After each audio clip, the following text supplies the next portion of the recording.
through Phoenix Sky Harbor this morning, and I can confirm that there are ICE agents not just doing crowd control, but they're at ID checkpoints. Due to increased TSA security measures.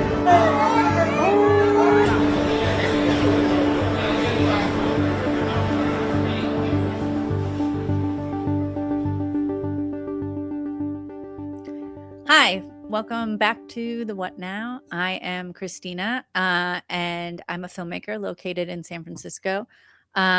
We started this recording our conversations when all of the stuff was happening in Minneapolis around ICE, and I called my friend Megan, who happens to be a resident there, and I'll let her introduce herself. Hi, I'm Megan. As Christy said, I am a resident of Minneapolis, and I also hold a PhD in media studies and social movements. So you can imagine Christy and I very quickly had a lot of things to talk about. And, you know, we're still talking, Christy. So that's good. True.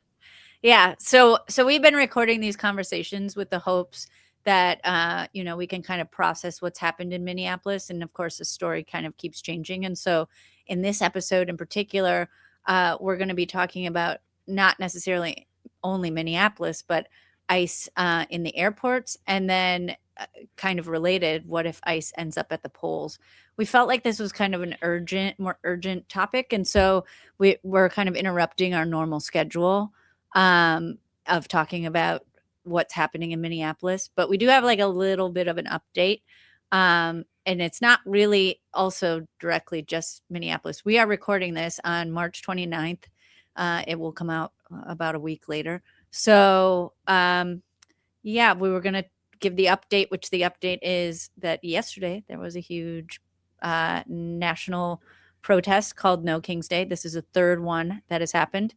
And it was based in the headquarters of it, or like the big city that it happened in, was Minneapolis. They did the flagship rally and march at the state capitol yesterday afternoon. And we had Senator Bernie Sanders came and spoke. Bruce Springsteen played. Joan Baez was here. The governor spoke as well. And a lot of people. It was very well attended, which is super cool. And the estimates I saw were about 200,000 people. And the Capitol grounds are pretty big, and it's up on a little bit of a hill. So it kind of makes this really interesting natural amphitheater right outside of downtown St. Paul.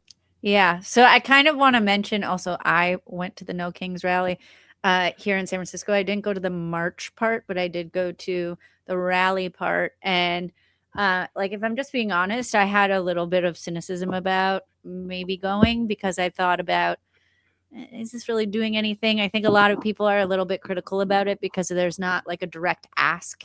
And I mean, it's kind of understandable considering how much stuff is going on.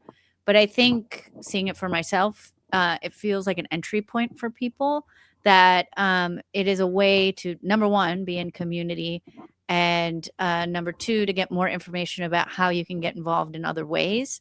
And I saw some people talking about it online, and some of the sentiment to counteract that kind of cynicism is like, this isn't really like a protest, but it's more like a coming together and a celebration, while also kind of airing some grievances. So I felt like it was a really positive experience, and I'm sure there's going to be another one. And I do have a clip that shows it was in so many places, in so many cities. Your strength and your commitment told us that this is still America. And this reactionary nightmare and these invasions of American cities will not stand.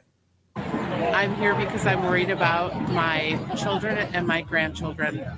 I'm tired. We're exhausted. This brings me hope. I have so much hope here. And we can change this. Our government is not going to do it. It has to be we the people.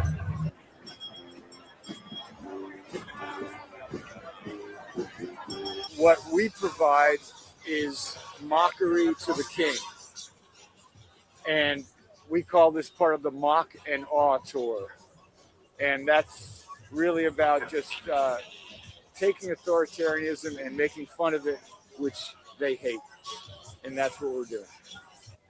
And no one not the bully in chief, not the racist in chief, not the wannabe king. No one is above the law.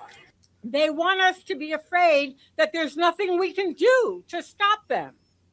But you know what? They are wrong, dead wrong, because we know better.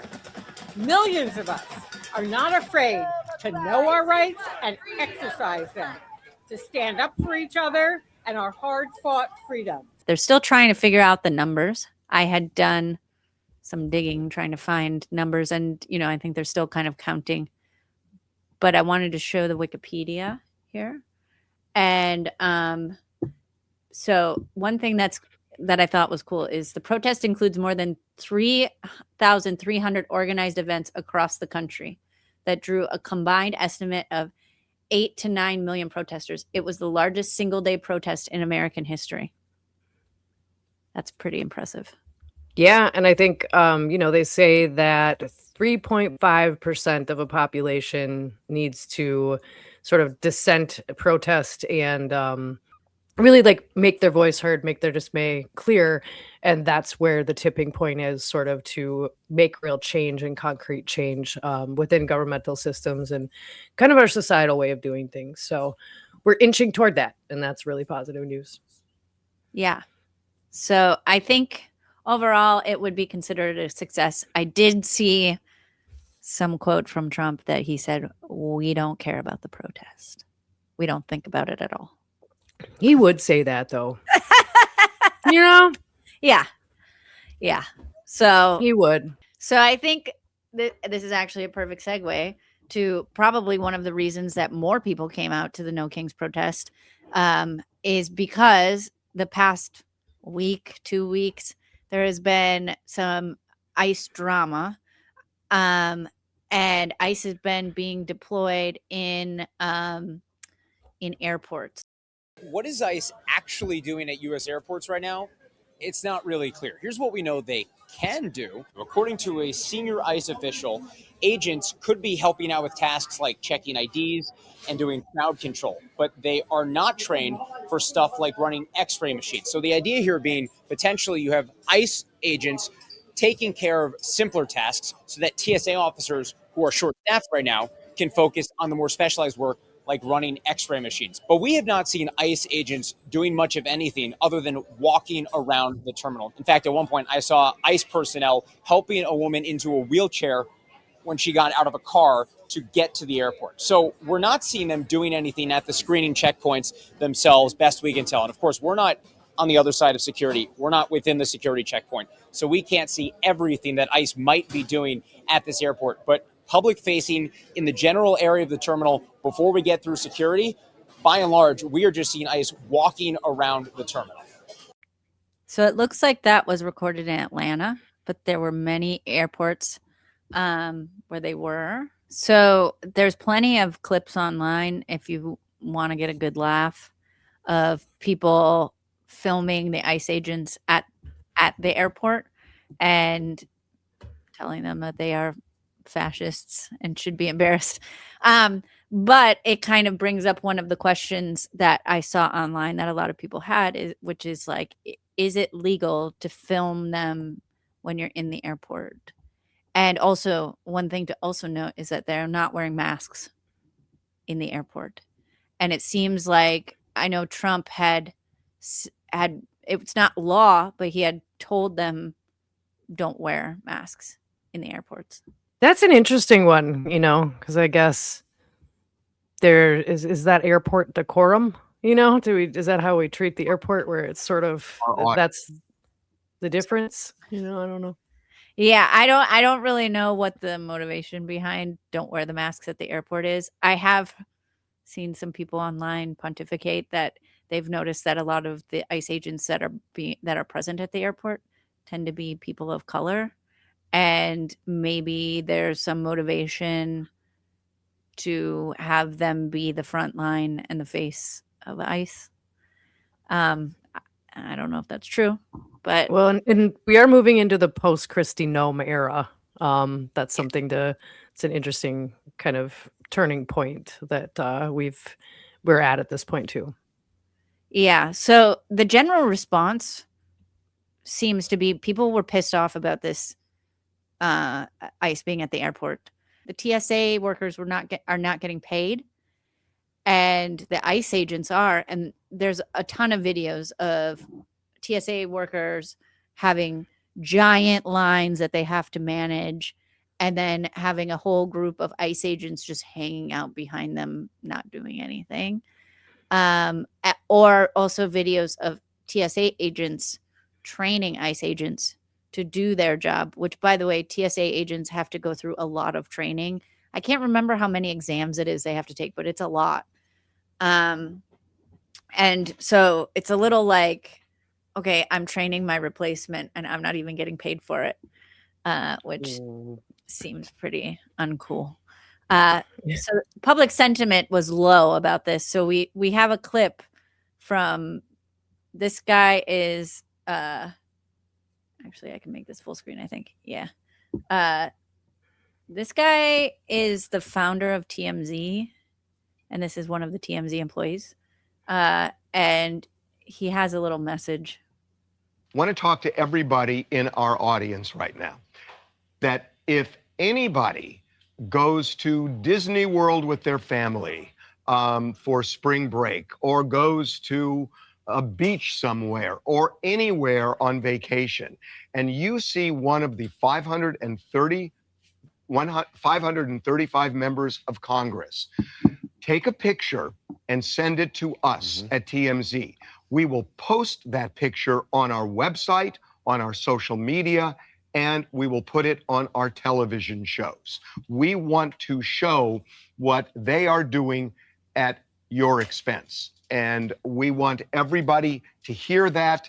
And we are waiting for those pictures. So one thing to note, some context for this though too, is that the reason that they sent ICE to the airport is because TSA is not currently getting paid, because there is a budget that wasn't being passed, basically, that partially was going to fund ICE and then also funds TSA, and it was being held up. And so there was a partial government shutdown. So TSA agents haven't been getting paid. A lot of them have had to call out because of not getting paid. And so the answer, instead of trying to pass the budget, was and make some concessions possibly, was, okay, we're just going to send ICE there. And even Trump said it was my idea. So this is what happened. And so this guy is kind of like, hey, if the government won't get its act together, we're going to call them out. So I mean, I think that's guerrilla journalism at its finest, though, right, Chrissy? Because in the context of sort of the larger protest against ICE, and what I've seen a lot of in Minneapolis, is that is one of the ways to speak truth to power in a situation in under a government that is trying to stifle that voices of citizens and kind of the counter narrative. So props to TMZ for this one, in my opinion.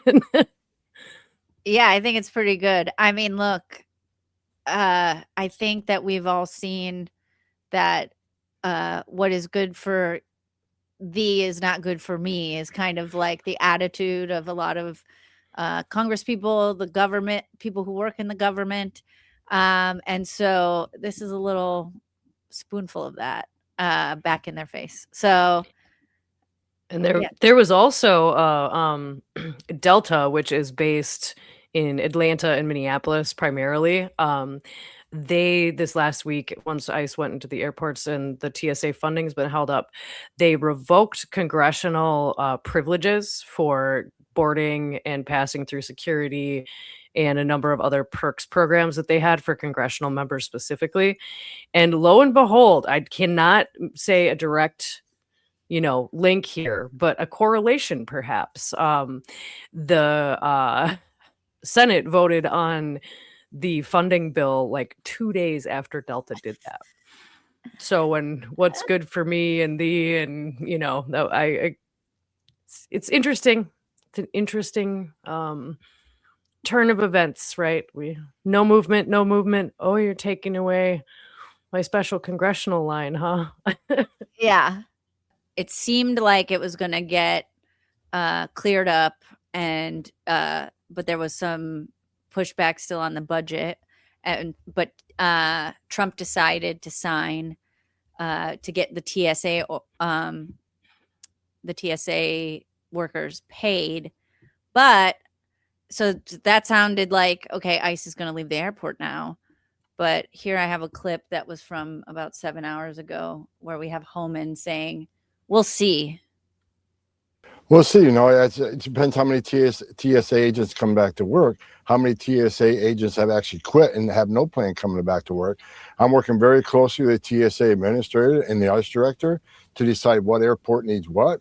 But, God bless the men and women of ICE. So they're doing a job. They're plugging those holes, or they're keeping the security of the airport at a high level, again, because the heightened threat that we're in right now thank God the the ICE agents are there, protecting the exit lanes, doing identification checks, plugging the security holes. We got to keep the airport safe. We got to keep the American people, going through those lines. So, and ICE is helping, shorten those lines and adding security each and every airport around the country. From what I've heard, that the lines haven't gotten shorter. If anything, they're still super long. ICE is not actually helping people get through the lines. And I think he's just doing, what's from their playbook, which is like, don't agree to anything, basically. That, and I think they do the sort of ask for forgiveness, not permission in some ways. And then once you've got that foot in the door, or literally the ICE at the airport, right? Then things don't change. It's kind of how prices never go down once they've gone up. And, he seemed to be walking that line in the interview. Yeah. So I guess it begs the question, what do you do if you go to the airport and ICE is there? I think it does sound like they're going to be there a hot minute, Yeah. So I know I have found some stuff on the internet about, ideas of how to handle it when you go to the airport. If you are undocumented or you are currently going through citizenship, I would advise to not go to the airport if you can at all help it. That's just my personal take on it, but I also see that written in most things about what you should do. The one thing that really stood out to me as something that's really actionable that everybody should do, and I think it's not just because of ICE necessarily, but also all of the kind of AI surveillance that is happening, is how to lock down your phone before you go, before you fly. So I'll just read through some of these really quick, some of these ideas of what you should do. But you can find this information online. It's readily available everywhere. And it seems like it's just a good idea to do when you're traveling now. Disable biometrics. Turn off your facial recognition and your fingerprint. Putting a passcode is much more reliable, because if you were detained, they could shine it at your face and unlock your phone. If it's a passcode, you don't have to give them your passcode and they can't get into your phone. Use a strong passcode. Switch to a complex alphanumeric password, not just a 4-digit PIN. Fully turn off your device if possible. Power down your phone completely rather than just locking it. Also, get your boarding pass printed out when you check in so that you have a physical one instead of using the one on your phone. And even printed at home. Yeah. This means you'll need all paper copies of all boarding passes and necessary documents. Enable airplane mode. Set your phone to airplane mode to stop remote access to your cloud data. So when I'm assuming this kind of applies if you turn your phone off before you go through TSA, and then once you're through and you're like in your terminal waiting, maybe turn your phone just onto airplane mode while you're there, so that they don't have access to your cloud data.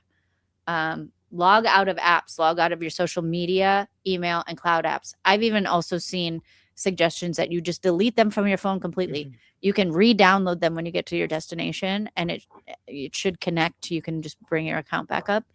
I think that's probably a good idea. If it doesn't even exist on your phone, how are they going to find it? And I think that's a real worry. I know we've both been posting on our social media and publicly on the internet. And so I will definitely be doing that the next time I fly. and use privacy screens. You can buy a little screen that goes on your phone that looks like you can see through it just fine if you're looking at it at the right angle, but if you're trying to look at it from the side or from behind somebody, it will block out the information that is on your phone. And I'm pretty sure those are pretty inexpensive. Mhm. So, yeah, do you think that there's anything else that people know before they go fly? I mean, I think it depends a little bit on whether you consider yourself a sort of high, mid, or low risk individual. I think, the ACLU recommendations are fantastic for people who would consider themselves low risk individuals. And that's something that I think you personally take a few minutes, maybe even before the day before your flight, and kind of even just think about that. Like, am I a high, medium, or low risk individual?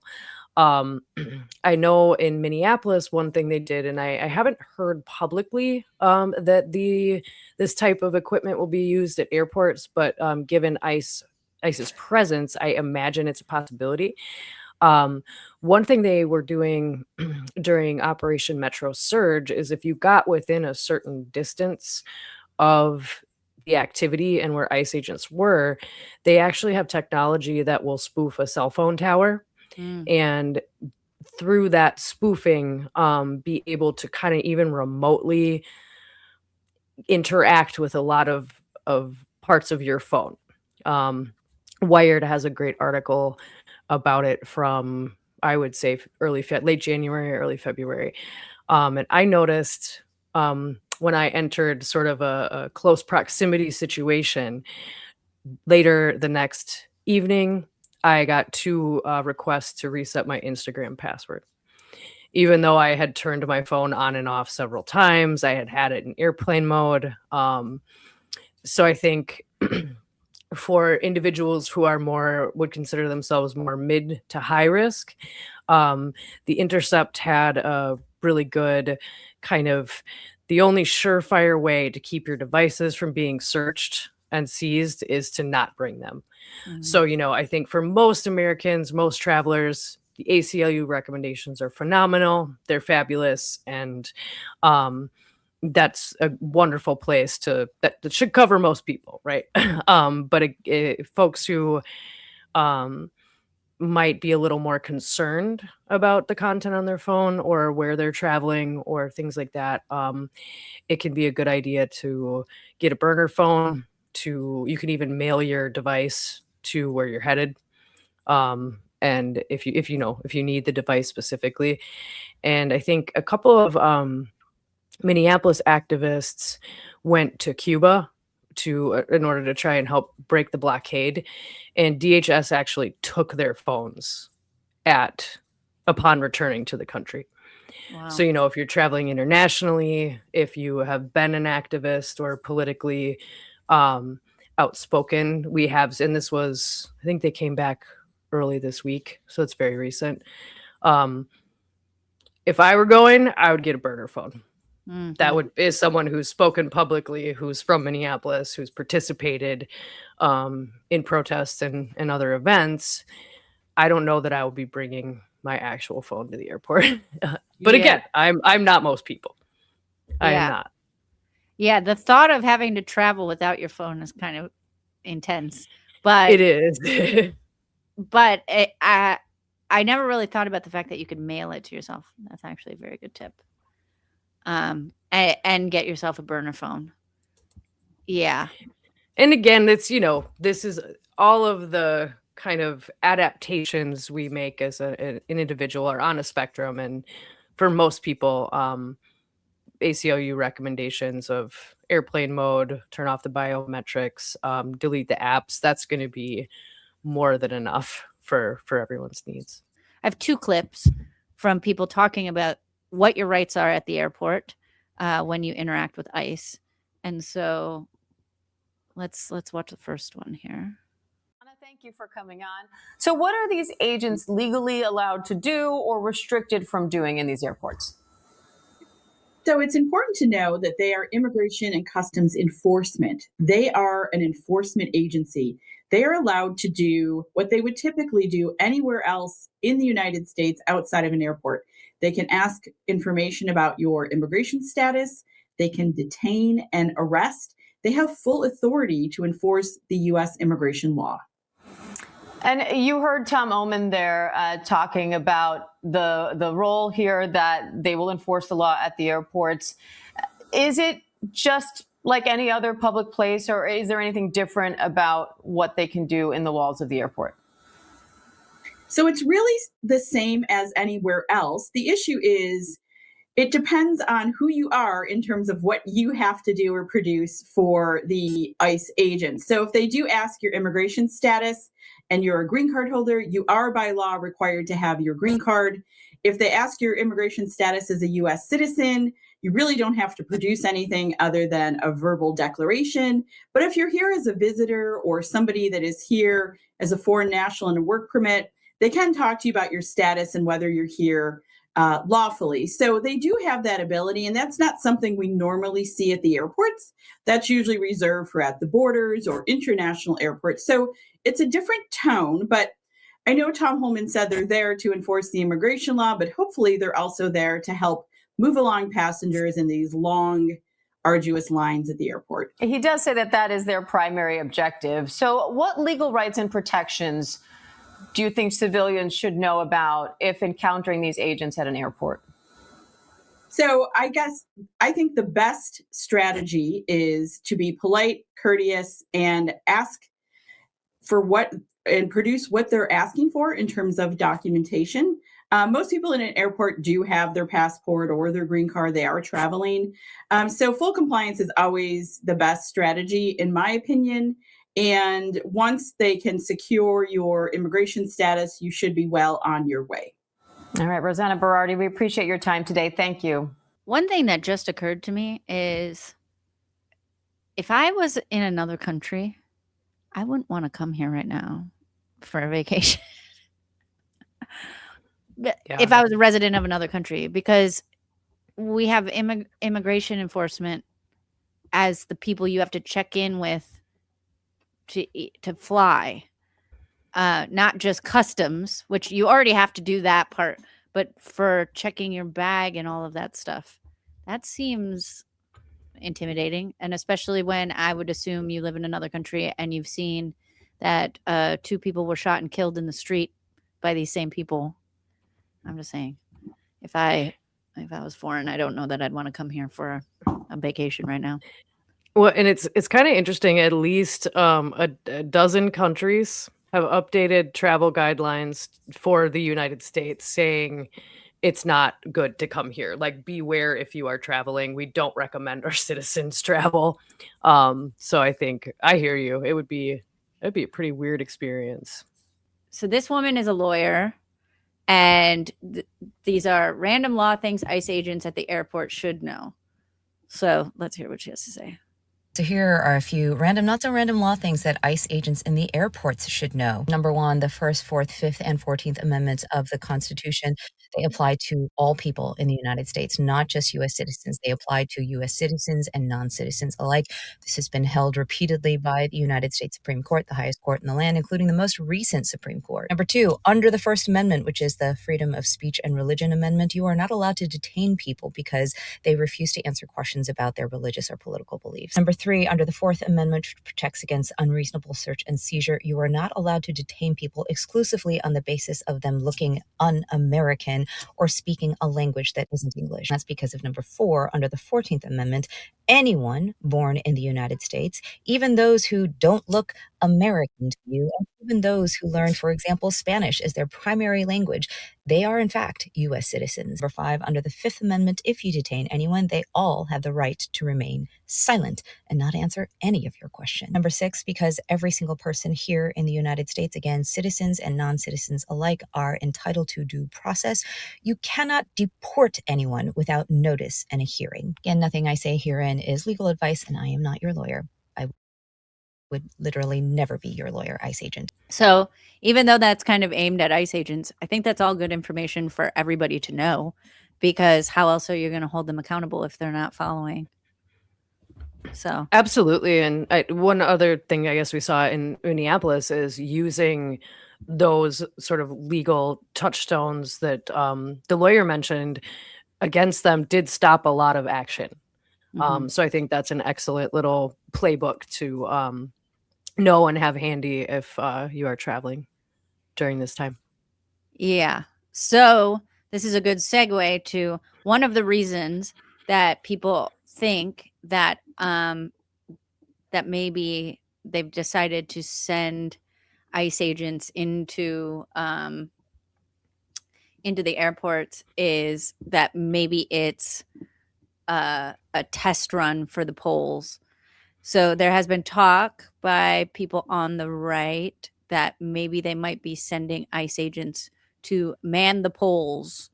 And Megan has some unique qualifications to talk about the polls here. So I'll let her Yes. tell you. Well, let me get my pin, Chrissy.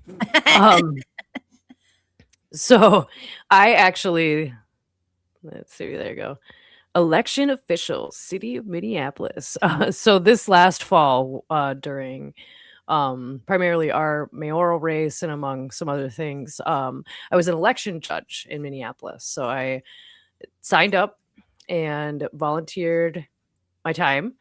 Some places you get paid too. But you can go through a training program to essentially be an observer in your local municipality that makes sure all of the election rules, regulations, and processes are enforced to the letter of the law. And it was really cool. It was a super great experience. I met a lot of really interesting people. It was really a unique way of kind of participating in our democracy, which I'd always wanted to do it. And this year, we had a pretty contested mayoral race, and one of the candidates on the ballot was a Somali person. So I wanted to just kind of be there as an independent party that got to make sure everybody got to vote right. Like it was super fun. And with all the immigration and citizen-oriented things going around, my precinct was actually in a heavily Somali neighborhood, so I got to check verification, address verification, and tell a lot of people they got to vote that day. So it was pretty cool. Oh, awesome. Yeah, so we'll talk a little bit more about how you can get involved in doing something like that more towards the end, because we're gonna try to end on a positive note about what you might be able to do about this. But I have, first of all, a clip from our old friend Steve Bannon here, talking about ICE at the airports as a test run for the 2026 election. We can use what's happening with these ICE helping out at the airports. We can use this as a test run, as a test case to really perfect ICE's involvement in the 2026 midterm election, sir. He's already admitted that this is a test case in order to determine the viability of having ICE agents at voting polls. Again, public preparation. How much can we get the public normalized and used to the idea of ICE interrupting and being a part of everyday activities that they shouldn't be because they're solving problems that ultimately don't exist? There are already tons of laws on the books around voter intimidation, and those laws were enacted to make sure that people like me weren't faced with obstruction and access to the ballot box when we tried to go vote and exercise our civic right to do so. But the people in mind who were doing the intimidation weren't the United States government. When we have a situation where ICE is potentially standing at ballot boxes, at polling places, stopping people, threatening people, and intimidating people, it goes against the very essence of what democracy is supposed to be and what that ballot box and that vote and its power is supposed to mean. It's a solution to a problem that doesn't exist, and they're not even hiding it. I know it's not just Bannon who has mentioned that maybe they're going to bring ICE to the polls, but we get kind of two sides from the government. So when there was a hearing for Kristi Noem, this question actually came up multiple times. And here's a little clip of her saying that we have no plans of that happening. Will you rule out the deployment of ICE or CBP to polling places this November? There are no plans to have ICE officers at our polling locations. And I'm glad do to you- hear that, but would you rule it out? Would you say it will not happen? Do you plan on illegal aliens voting in our elections, Senator? I do not. In Okay, fact, then the there should be Heritage no need to, Foundation, unless you plan on illegal Madam aliens Secretary, the voting. Heritage Foundation recently concluded that over a 20-year period where they reviewed hundreds of millions, billions of voting cases, they found only a small handful of actual cases of illegals voting. So I'm concerned by your rebuttal, which suggests you may be unfamiliar with 18 U.S.C. Section 592. Are you familiar with this federal statute that relates to sending armed men to polling places? There are no plans to send any of our law enforcement officers to But polling Madam Secretary, locations. you're sir. clear it would There be a have been federal illegal crime aliens for you to do so. There are illegal aliens that have voted, and it's been proven in the past in certain cases in certain states. We provide a program to states. I think we have 27 different states that utilize our SAVE program now to verify individuals that are eligible to vote in their elections. And as states run their election systems, we encourage them to use that to make sure they maintain their election integrity. Madam Secretary, can you understand how when Steve Bannon says publicly, we should have ICE at the polls, and you say there are no plans, that's not enough to rule out the possibility of a violation of this long-standing federal law? Will you issue a directive that ICE and CBP should be nowhere near polling places this November? We have no plans to have ICE officers or law enforcement at polling locations. States are responsible for running their elections, and we're giving them tools and mitigation efforts that they can utilize in order to make sure they maintain the integrity of those elections and that individuals can trust their systems to ensure that their vote counts. Well, Are you familiar with federal statute? Divert, deflect. yes. Oh, cat fight back there. Sorry. Yeah, no, it's I mean, it's kind of laughable. It's like what we have one hand saying, "Oh, we're doing it," and then the other one saying, "We don't have any plans to do that, but I'm not going to say no." Well, and I think, it's as we get closer to the elections and kind of other, hopefully not, but potentially uses of ICE throughout the nation. Clearly, the airports are an escalation of that.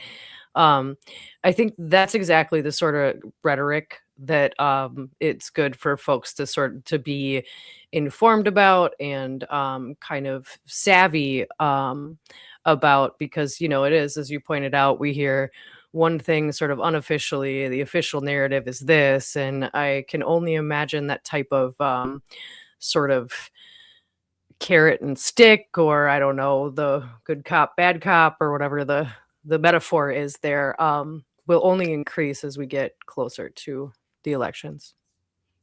So basically, it feels like to me that the intention here is to kind of lull you into that the idea exists, so you won't be shocked when it happens, but that also kind of normalizing it and minimizing the amount of panic that something like that should cause.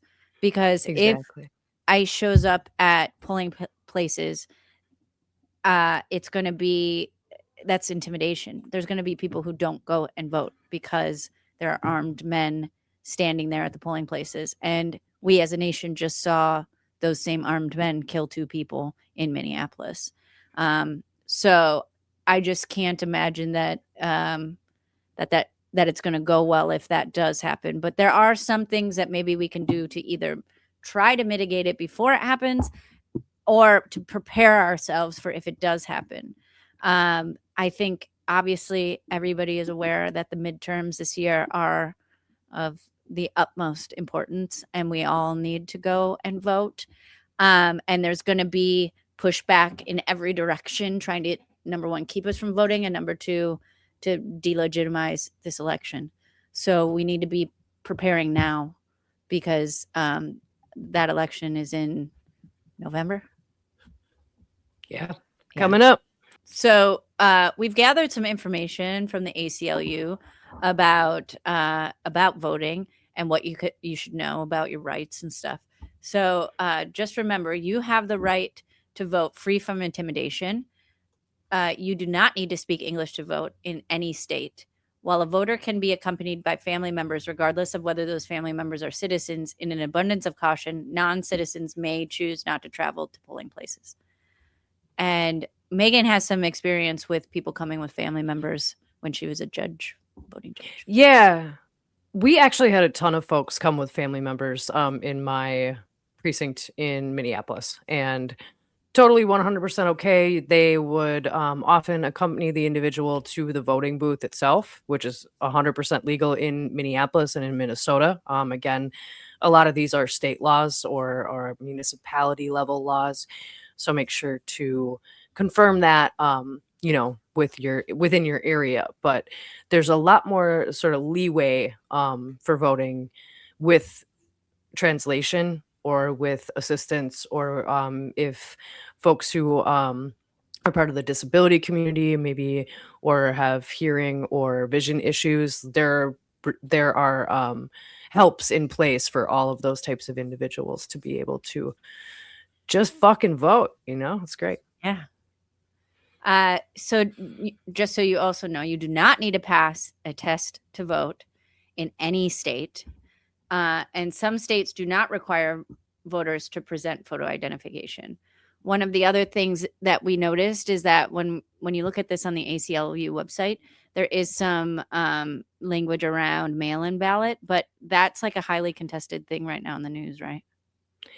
Yeah, I think, just very, very recently, and it's one of those things that Trump likes to sort of throw out as a maybe and then actually do later. They're looking at changing through the USPS, the Postal Service institution. They're looking at changing when ballots have to be postmarked in order to be considered a legitimate ballot or a valid ballot. And, I think this might continue right up until close to election day. As we've seen the kind of the bait and switch, or, the fast moves and things like that. So it's definitely something y'all at home can keep an eye on. And again, these are often local and state regulations, but the mail-in ballots may be changed. The protocols may be changed at the federal level through the U.S. Postal Service.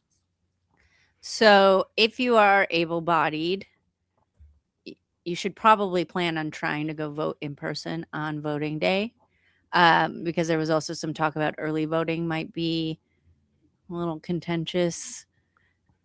Yeah, and I can't speak to everywhere, but I know in Minnesota and Minneapolis in particular, early voting, we have a very robust early voting center program. It's highly encouraged, but it is counted as an absentee ballot.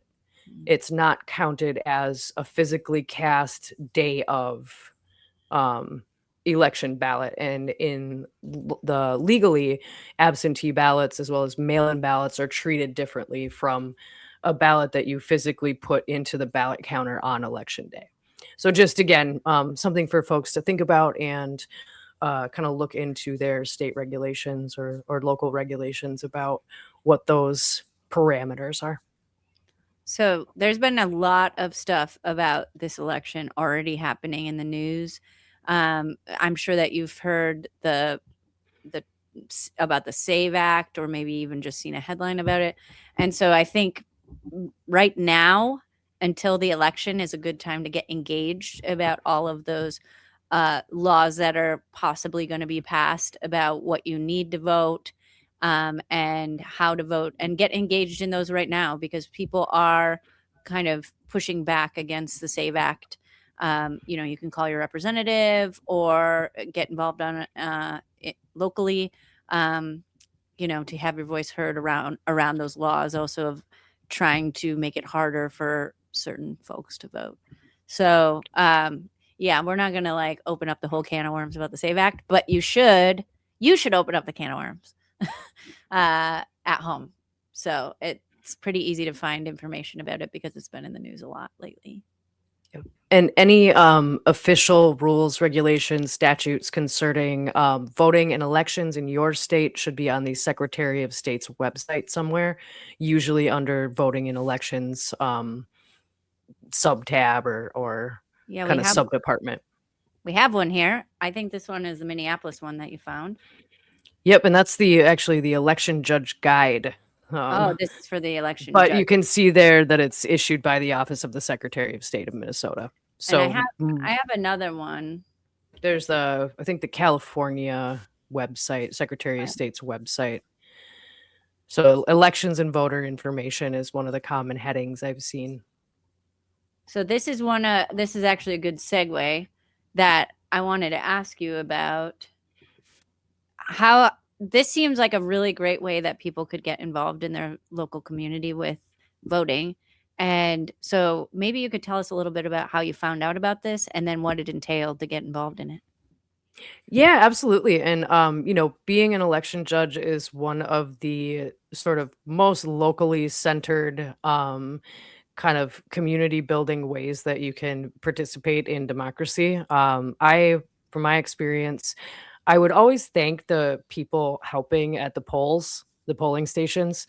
And one day I was like, how did you sign up for this? Like they're always very clearly they're well primed on what the procedures are. They're like, go over here, super awesome, super nice. And I asked one of them one day, I was like, how did you get involved in this? And the woman was like, I've been an election judge. And then that's where I learned the term for 26 years. And she happened to be a judge in her home precinct. So there are certain cases where you can even be an election judge at the place that you've always voted.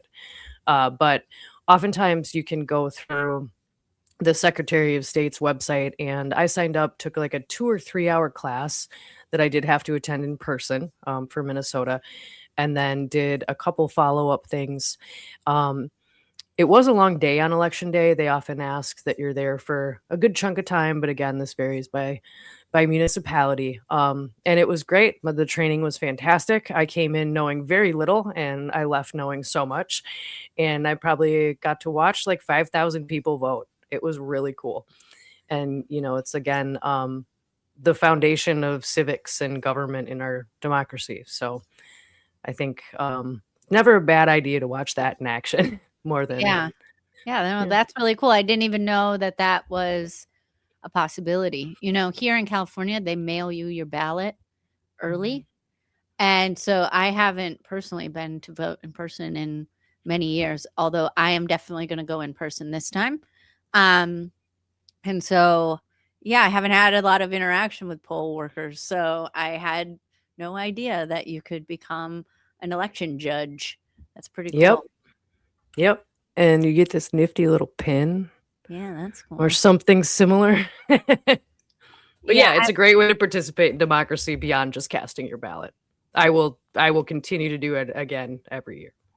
Yeah, like one thing that's also interesting, this brings up like a bigger thing too about if you were to be interested in something like this, but just generally if you're interested in getting more involved in the voting in your community, every state has different rules and regulations. I know we've mentioned that before, but I just want to mention it again.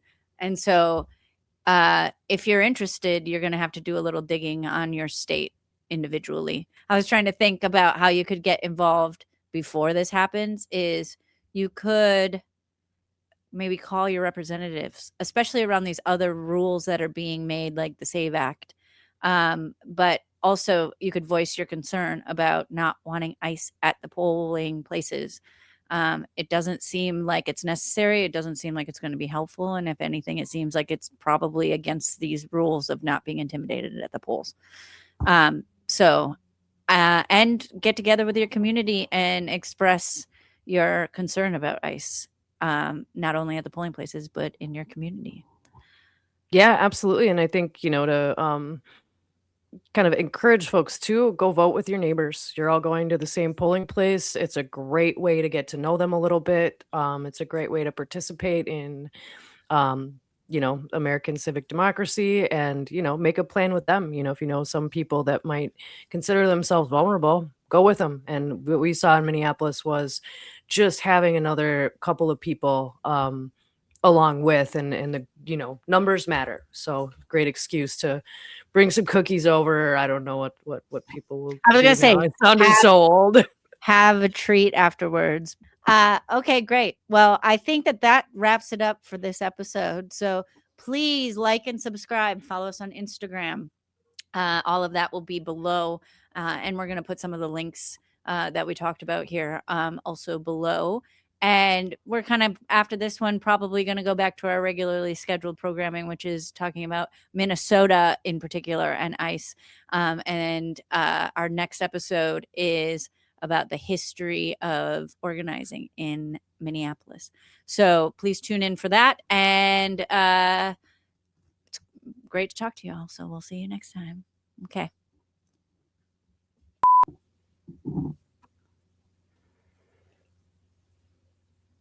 Oh, I crave a Diet Coke like twice a year. It's cold. Look how cold it is. I can tell. That's making it. It's like you're a Diet Coke commercial straight up right now. It's well, beautiful. and remember last time we filmed, I wore the pop perfume and it was making me want to pop really bad. Like it was Diet Coke perfume. I was like, oh my God. I'm doing it. I need that.